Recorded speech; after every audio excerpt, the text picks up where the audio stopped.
Hello दोस्तों, आज की इस वीडियो में जानेंगे इस तरह के क्वेश्चन को कैसे जल्दी से सॉल्व करना है और इस तरह के क्वेश्चन को सोचने का थॉट प्रोसेस क्या है। जब भी इस प्रकार का क्वेश्चन आता है तो हमारे दिमाग में क्या आना चाहिए, वो आज की इस वीडियो में डिस्कस करेंगे। दोस्तों, आपको इस तरह के क्वेश्चन को सॉल्व करने में दिक्कत आती है तो वीडियो को जरूर से शुरू से एंड तक देखते रहिए। इस वीडियो को देखने के बाद देख लीजिए, इस तरह के क्वेश्चन आसानी से आप कर पाएंगे। और ये क्वेश्चन देखिए, जेईई मेंस 2021 का है और ये जेईई मेंस 2018 का है। तो चलिए एक एक करके इसका जनरल तरीका इस वीडियो में नहीं देखने वाले हैं। अगर दोस्तों आप इसको जनरल तरीका से सॉल्व करना चाहते हैं, मतलब नॉर्मल प्रोसीजर क्या है इसको सॉल्व करने का, तो उसके बारे में चर्चा कर लेते हैं। तो जब भी इस प्रकार का क्वेश्चन आता है जिसमें 1 प्लस कांस्टेंट के पावर कोई फंक्शन है, जैसे 1 प्लस 2 के पावर x है, यहाँ 1 प्लस 2 के पावर x है, तो जब भी इस प्रकार का क्वेश्चन आएगा जिसमें 1 प्लस और यहाँ पर कोई कांस्टेंट रह सकता है, 2 के जगह पर 3, 4, e कुछ भी हो सकता है, तो जब भी ये फंक्शन ढुक जाता है, इसका मतलब इस प्रकार का फंक्शन जब क्वेश्चन में आ जाता है तो ये नैनो फंक्शन हो जाता है। नैनो फंक्शन कहने का मतलब है कि ये तो न इवन फंक्शन होगा न ऑड फंक्शन होगा। तो जब कभी भी इस प्रकार का क्वेश्चन आ जाता है अपने पास जो न इवन हो न ऑड हो, तो ऐसे क्वेश्चन को करने के लिए जनरली हम किंग प्रॉपर्टी का यूज करते हैं। तो किंग प्रॉपर्टी लगा के आप इसको सॉल्व कर सकते हैं। लेकिन हम यहाँ पर डिस्कस करेंगे कि डायरेक्ट इस तरह के क्वेश्चन को कैसे सॉल्व करना है। तो डायरेक्ट सॉल्व करने के लिए सिंपली एक चीज़ जो अभी बता रहे हैं उसको ध्यान रखिए और इस प्रकार का क्वेश्चन आसानी से हो जाएगा। तो देखिए, ध्यान क्या रखना है, सबसे पहले आप ये समझिए कि जब कभी भी किसी क्वेश्चन में 1 प्लस कांस्टेंट के पावर में मान लीजिए कोई फंक्शन आ जाता है, तो इस प्रकार का जो फंक्शन होता है वो नैनो फंक्शन होता है। नैनो फंक्शन, नैनो फंक्शन का मतलब है नाइदर इवन नॉर ऑड, ना तो इवन है ना ही ऑड है। नैनो का मतलब ना इवन है ना ऑड है। समझ में आ गया? अब ना इवन है ना ऑड है तो इसको तो हम इवन ऑड प्रॉपर्टी से सॉल्व नहीं कर सकते हैं, ये तो समझ में आता है। चलिए ठीक है, अब शॉर्टकट देखते हैं कि शॉर्टकट एक्चुअल में है क्या। देखिए ध्यान से, जब कभी भी किसी क्वेश्चन में, और एक चीज़ और ध्यान रखिए कि इस प्रकार का क्वेश्चन एग्जाम में बहुत बार पूछा जा चुका है, तो ये शॉर्टकट समझना काफ़ी इंपॉर्टेंट है। देखिए शॉर्टकट क्या समझते हैं। जब कभी भी किसी क्वेश्चन में लिमिट, देखिए लिमिट -a से a, लिमिट क्या है? -a से a लिमिट। और ध्यान से देखिए यहाँ क्या है, आराम से देखिए, ऊपर में कोई इवन फंक्शन मान लेते हैं, ऊपर में कोई इवन फंक्शन है, ठीक है भाई। ऊपर में क्या है? Even function. इवन फंक्शन का मतलब क्या है कि f कोई भी फंक्शन के अंदर अगर -x पुट करते हैं तो वो माइनस नहीं आता है बाहर, सिर्फ fx आ जाता है, तो उसको इवन फंक्शन कहते हैं। और नीचे में क्या आना चाहिए? 1 प्लस के पावर ऑड फंक्शन। अब इस सब चीज़ का मतलब समझ में आएगा क्या है। तो फॉर्मेट पहले समझ लीजिए कि क्वेश्चन का फॉर्मेट क्या है, और इसी फॉर्मेट पर लगभग 10 से 15 क्वेश्चन आ चुका है। फॉर्मेट समझिए, -a से a लिमिट, -a से a लिमिट, और नीचे में 1 प्लस कांस्टेंट, के क्या है? कोई भी कांस्टेंट है। के क्या है? कोई भी कांस्टेंट है। ठीक है भाई, कोई दिक्कत है क्या? नहीं है। के क्या है? कोई भी कांस्टेंट है।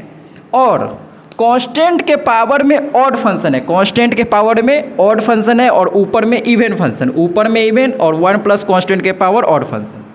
तो जब कभी भी इस प्रकार का फॉर्मेट आपको दिख जाए तो सिंपली आप इसको ध्यान रखिए। क्या ध्यान रखना है? जो भी ऊपर में है उसका इंटीग्रेशन, मतलब यहाँ पर इवन फंक्शन है ना, तो इवन फंक्शन का इंटीग्रेशन, इवन फंक्शन का इंटीग्रेशन। और लिमिट क्या है? यहाँ पर 0 लिख दीजिए और अपर लिमिट a। आप इस फॉर्मूला का प्रूफ किंग प्रॉपर्टी से कर सकते हैं। इसका प्रूफ कोई भारी बात नहीं, किंग प्रॉपर्टी लगा के आप इसका प्रूफ कर सकते हैं।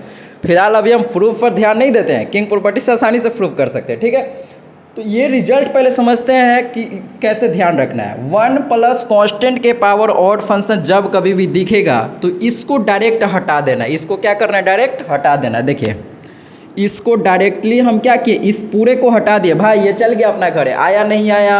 आ गया समझ में भैया। देखिए ये जो पूरा है ना, इसको हटा देना है और ऊपर में इवन फंक्शन बच गया तो इवन फंक्शन लिख देना है, बस कहानी खत्म। और limit, lower limit 0, upper limit जो है वही, सिंपल है। अब आप इसको अच्छे से नोट कर लीजिए डब्बा बना के। ठीक है, नोट कर लेते हैं। ओके, देखिए अब समझते हैं इसका यूज क्या है। जैसे मान लीजिए किसी क्वेश्चन में आ गया -π/2 से π/2 और ऊपर में है sin स्क्वायर x और नीचे में 1 + 2 के पावर x। तो इस फॉर्मेट को पहचानिए, यही क्वेश्चन है। -π/2 से π/2 लिमिट दिख रहा है, ठीक है, ये कंडीशन तो फुलफिल हो गया।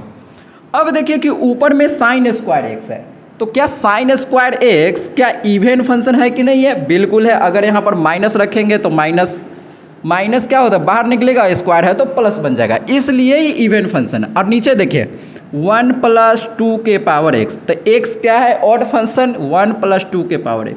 तो अब हम आपको बताए थे कि ये जब भी दिखेगा तो इसको डायरेक्टली हम क्या करते हैं, हटा देते हैं। तो हटा दो, देखिए आया नहीं आया, नीचे यहाँ पर π/2 के जगह पर 0 और ऊपर में π/2 ही रहेगा। और इसको क्या करना है, डायरेक्ट हटा देना है, तो sin स्क्वायर x बच जाएगा। तो यहाँ लिख दीजिए sin स्क्वायर x dx। तो ये समझने में आपको दिक्कत नहीं आया होगा कि यहाँ पर डायरेक्ट sin स्क्वायर x कैसे बच गया, डायरेक्ट इसको हटा देना है, काम खत्म। आया नहीं आया, अरे पक्की बात। तो उम्मीद करते हैं ये सारे चीज़ आपको समझ में आ गया होगा। तो देखिए सबसे पहले आप इसको नोट कर लीजिए। अब एक चीज़ और ध्यान रखना है, सेम क्वेश्चन यहाँ पर है, देखिए -π/2 से π/2 cos स्क्वायर x क्या है, इवन फंक्शन, और 1 + 2 के पावर x ये ऑड फंक्शन है। तो फिर इसमें भी डायरेक्टली हम इसको हटा सकते हैं। तो हटाएंगे तो क्या आ जाएगा, लोअर लिमिट 0, अपर लिमिट π/2 और यहाँ पर बच जाएगा सिर्फ ये ऊपर वाला, यानी कि cos स्क्वायर x dx। अब एक चीज़ और ध्यान रखना है, इसका आंसर ये नहीं है, अब तो इसका इंटीग्रेशन करना होगा ना, तब ना आंसर आएगा।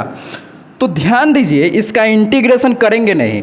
आप अगर इसका इंटीग्रेशन करना हो तो कैसे कीजिएगा, सिंपल cos स्क्वायर x का फॉर्मूला होता है, पढ़े थे इंडेफिनिट इंटीग्रेशन में, वही करेंगे। ठीक है, कर सकते हैं, कोई दिक्कत नहीं, कीजिए। यहाँ पर भी वही करेंगे, sin स्क्वायर x का इंटीग्रेशन, तो sin स्क्वायर x की जगह पर फॉर्मूला पुट करेंगे और इंटीग्रेशन कर लेंगे, कोई दिक्कत नहीं, कर लीजिए। लेकिन यहाँ पर आपको ध्यान रखने का ज़रूरत है, इससे पिछले वीडियो में मैंने 42 फॉर्मूला बताए थे, 42 फॉर्मूला का वीडियो आप देख लीजिए, वहाँ से जल्दी से आप कर पाएंगे।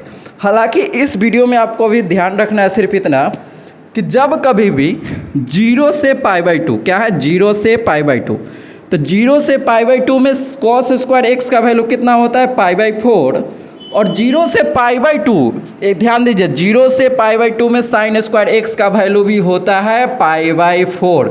और ये बहुत लोगों को याद भी होगा, अगर याद नहीं है तो डायरेक्ट आप इसको ध्यान रख सकते हैं, काफ़ी इंपॉर्टेंट है। अगर ये नहीं पता है तो 42 फॉर्मूला आप ज़रूर से सीख लीजिए।